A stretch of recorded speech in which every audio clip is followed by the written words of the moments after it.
ಈಗ ಮಾವಿನ ಹಣ್ಣಿನ ಸೀಸನ್ ಆಗಿರೋದ್ರಿಂದ ಮಾವಿನ ಹಣ್ಣಿದು ಸಾಸಿವೆ ಹೇಗೆ ಮಾಡೋದು ಅಂತ ತೋರಿಸ್ತೀನಿ. ಮ್ಯಾಂಗೋ ಕರಿ ಅಂತ ಹೇಳ್ತೀವಿ. ಅಂಬೆ ಉಪ್ಕರಿ ಅಂತ ಕೊಂಕಣಿಯಲ್ಲಿ ಹೇಳ್ತಾರೆ. ಇದಕ್ಕೆ ನಾನು ಮಾವಿನ ಹಣ್ಣನ್ನ ತಕೊಂಡಿದ್ದೀನಿ. ಹಣ್ಣಾಗಿರೋ ಮಾವಿನ ಹಣ್ಣನ್ನ ತಕೊಂಡಿದ್ದೀವಿ. ನಾವಿದಕ್ಕೆ ಜೀರಿಗೆ ಮಾವಿನ ಹಣ್ಣು ಅಂತ ಹೇಳ್ತೀವಿ. ತುಂಬಾನೇ ಚಿಕ್ಕದಾಗಿ ಬರುತ್ತೆ.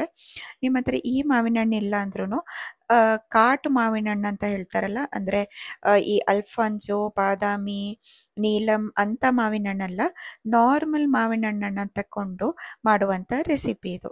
ಸ್ವಲ್ಪ ಸ್ವೀಟ್ ಆಗಿದ್ದರೆ ಒಳ್ಳೆಯದು, ಇಲ್ಲಾಂದರೆ ಬೆಲ್ಲ ಜಾಸ್ತಿ ಹಾಕಬೇಕಾಗತ್ತೆ. ಇದನ್ನು ಚೆನ್ನಾಗಿ ತೊಳೆದ್ಬಿಟ್ಟು ನೀವು ಚೆನ್ನಾಗಿ ತೊಳೆದ ಮೇಲೇ ನೀವು ಇದನ್ನು ಒಂದೊಂದಾಗಿ ಬಿಡಿಸಿ ಸೈಡಲ್ಲಿ ಇಟ್ಕೊಳ್ಬೇಕು.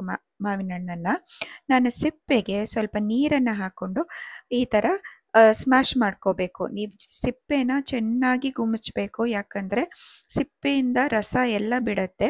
ಅದನ್ನು ತೆಗೆದುಬಿಟ್ಟು ಈ ಸಿಪ್ಪೆಯನ್ನು ಬಿಸಾಡಬೇಕು. ಅದರ ರಸವನ್ನು ನಾವು ಕರಿಗೆ ಯೂಸ್ ಮಾಡ್ತೇವೆ. ಈಗ ನಾನು ಕರಿಗೆ ಈ ಮಾವಿನ ಹಣ್ಣಿದು ಇಡೀ ತುಂಡನ್ನು ಹಾಕಿ ಉಪ್ಪು ಜೊತೆ ಆಮೇಲೆ ಬೆಲ್ಲ ಒಂದು 4 ತುಂಡು ಹಾಕಿದ್ದೀನಿ. 1 ತುಂಡು ಸೈಡಲ್ಲಿ ಇಟ್ಕೊಳ್ತೀನಿ, ಬೇಕಿದ್ರೆ ಹಾಕ್ಕೊಳ್ತೀನಿ ಲಾಸ್ಟಿಗೆ. 4 ತುಂಡು ಬೆಲ್ಲ ಜೊತೆ ಇದನ್ನು ಚೆನ್ನಾಗಿ ಮಿಕ್ಸ್ ಮಾಡ್ಕೋಬೇಕು. ಒಂದು ಕುದಿ ಬರಬೇಕು, ಅಂದರೆ ಬೆಲ್ಲ ಕೂಡ ಕರಗಬೇಕು. ಆಮೇಲೆ ಒಂದು ಕುದಿ ಬಂದಮೇಲೆ ನಾನಿನ್ನು ಇಲ್ಲಿ 2 ಟೀ ಸ್ಪೂನ್ನಷ್ಟು ಮೈದಾ ಪೌಡರಿಗೆ ಸ್ವಲ್ಪ ನೀರು ಹಾಕಿ ತಣ್ಣೀರನ್ನು ಹಾಕ್ಕೊಂಡು ಚೆನ್ನಾಗಿ ಮಿಕ್ಸ್ ಮಾಡ್ಕೋಬೇಕು. ಗಂಟು ಇರಬಾರ್ದು. ಇದು ತುಂಬಾ ಚೆನ್ನಾಗಿ ಮಿಕ್ಸ್ ಆದಮೇಲೆ ನೀವು ಇದಕ್ಕೆ ಕರಿಗೆ ಹಾಕ್ಕೊಳ್ಳಿ. ನಿಮಗೆ ಮೈದಾ ಹಾಕೋದು ಇಷ್ಟ ಇಲ್ಲ ಅಂದರೆ ಅಕ್ಕಿ ಪೌಡರ್ 1 ಟೀ ಸ್ಪೂನ್ ಹಾಕಿ ಕೂಡ ಮಾಡಬಹುದು. ಇದು ಯಾಕೆ ಹಾಕೋದಂದರೆ ಸ್ವಲ್ಪ ಕರಿ ಸ್ವಲ್ಪ ದಪ್ಪ ಆಗುತ್ತೆ, ಇಲ್ಲ ಅಂದರೆ ತುಂಬ ನೀರಿರುತ್ತಲ್ಲ, ಹಾಗಾಗಿ ಸ್ವಲ್ಪ ಕನ್ಸಿಸ್ಟೆನ್ಸಿಗೋಸ್ಕರ ನಾವು ಮೈದಾ ಹಾಕೋದು.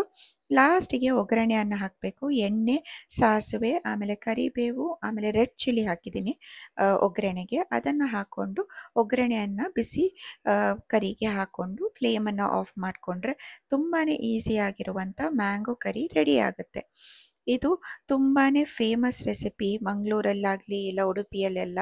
ಕೆಲವೊಮ್ಮೆ ಮದುವೆಗೆ ಹೋದಾಗೆಲ್ಲ ಸೈಡಲ್ಲಿ ನಿಮಗೆ ಈ ಮ್ಯಾಂಗೋ ಕರಿ ಅಂತ ಕೊಡ್ತಾರೆ. ಇಲ್ಲ ಕೆಲವರು ರೈಸ್ ಜೊತೆನೂ ಡೈರೆಕ್ಟಾಗಿ ಯಾವುದೇ ಕರಿ ಇಲ್ಲದೆ ಮ್ಯಾಂಗೋ ಕರಿಯಲ್ಲೂ ತಿಂತಾರೆ. ಈ ರೆಸಿಪಿಯನ್ನು ಒಮ್ಮೆ ಟ್ರೈ ಮಾಡಿ ನೋಡಿ. ನಿಮಗೆ ಈ ವಿಡಿಯೋ ಇಷ್ಟ ಆದರೆ ದಯವಿಟ್ಟು ವಿಡಿಯೋನ ಲೈಕ್ ಮಾಡಲಿಕ್ಕೆ ಮರಿಬೇಡಿ. ಆಮೇಲೆ ಚಾನಲನ್ನು ಸಬ್ಸ್ಕ್ರೈಬ್ ಮಾಡಿ. Thank you.